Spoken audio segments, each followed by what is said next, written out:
Olá, povo de Deus, segunda-feira da 23ª semana do Tempo Comum, 6 de setembro de 2021.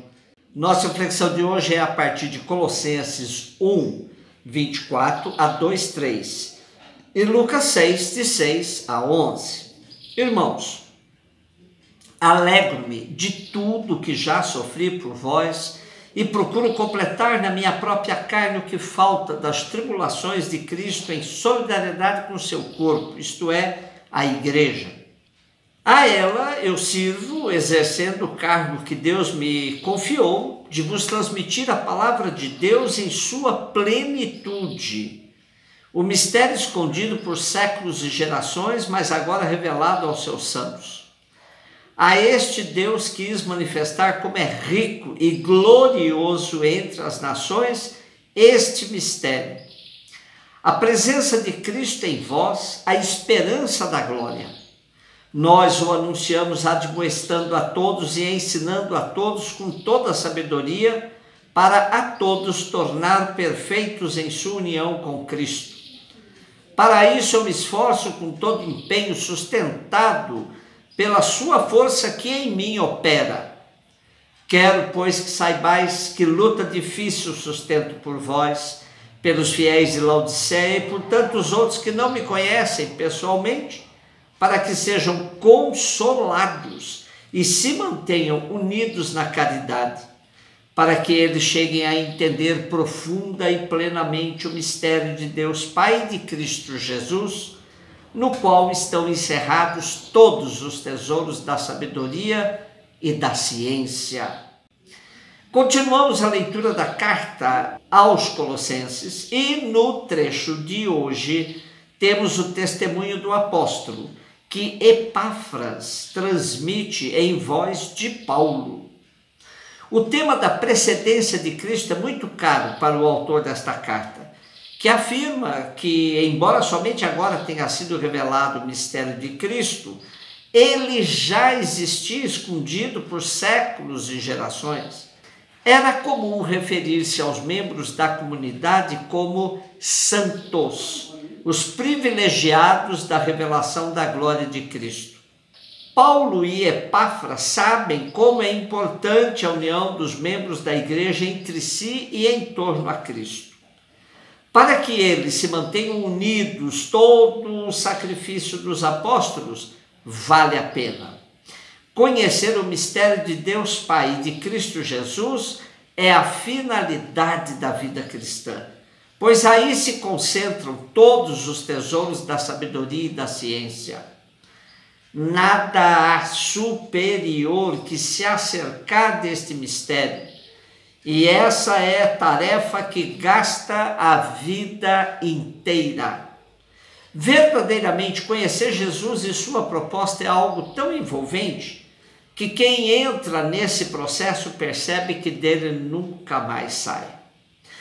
Quem quer dar um sentido profundo à sua vida precisa mergulhar nessa aventura de ir fazendo na própria vida as experiências feitas por Jesus. Porém, sabendo-se que se ao mestre perseguiram e crucificaram, seus discípulos devem estar preparados para todo tipo de incompreensões e injúrias. Seguir Jesus com fidelidade é para poucos, e muitos de nós ficamos a meio caminho. Sendo Paulo ou Epáfras o autor da carta aos Colossenses, sabemos que ambos tinham consciência de que era preciso suportar na própria pele para que o testemunho do amor de Cristo por todos fosse algo decisivo na vida dos membros da comunidade. Por isso testemunhavam: alegro-me de tudo que já sofri por vós e procuro completar na minha própria carne o que falta das tribulações de Cristo. Lucas 6, de 6 a 11. Aconteceu num dia de sábado que Jesus entrou na sinagoga e começou a ensinar. Aí havia um homem cuja mão direita era seca. Os mestres da lei, os fariseus, o observavam para verem se Jesus iria curá-lo em dia de sábado, e assim encontrarem motivo para acusá-lo. Jesus, porém, conhecendo os seus pensamentos, disse ao homem da mão seca: levanta-te e fica aqui no meio. Ele se levantou e ficou de pé. Disse-lhes Jesus: eu vos pergunto, o que é permitido fazer no sábado? O bem ou o mal? Salvar uma vida ou deixar que se perca? Então Jesus olhou para todos os que estavam ao seu redor e disse ao homem: estende a tua mão. O homem assim o fez, e sua mão ficou curada. Eles ficaram com muita raiva e começaram a discutir entre si sobre o que poderiam fazer contra Jesus. Mestres da lei e fariseus já sabiam que Jesus não se importava se era sábado ou outro dia qualquer para fazer o bem. Estavam na espreita para apanhar Jesus em ato ilícito, segundo a tradição, ao invés de se alegrarem com a libertação do enfermo. Mentalidade mesquinha e legalista que não permite ver o bem quando ele acontece debaixo de seus olhos. Jesus conhecia o pensamento deles e procurou fazer a cura bem à vista de todos. Trouxe o homem portador da mão seca para o centro das atenções e fez a pergunta que é fundamental do texto de hoje, aquela que de fato estava em jogo. O que é permitido fazer no sábado? O bem ou o mal? Salvar uma vida ou deixar que se perca? O bem, a vida, acima da lei.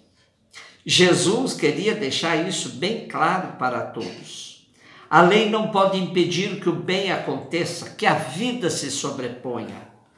Para ter uma mentalidade como a de Jesus, é preciso ser inteiramente livre. Somente uma pessoa livre é capaz de ter claro o que é prioritário na vida. E diante da cura, ao invés de festejarem, pois o irmão estava enfermo e foi libertado do mal, passaram a tramar contra Jesus. Se nos ativermos às questiúnculas dos nossos códigos de lei em vigor no país, ficaremos outra vez horrorizados com as barbaridades que se cometem em nome da lei. Popularizou-se o axioma que diz que nossa lei só serve para prender ladrão de galinha, pois quem tem condições de contratar caríssimos hermeneutas dos códigos não vai preso. Nem sempre a lei é legal e muitas vezes ela está submetida a interesses de outra ordem. Jesus, homem livre, não se submeteu às tramóias da lei do seu tempo, que impedia de fazer o bem. O bem, a vida, a libertação das pessoas, tudo isso acima da lei. E somente quem é livre entende isso. Um beijo no seu coração.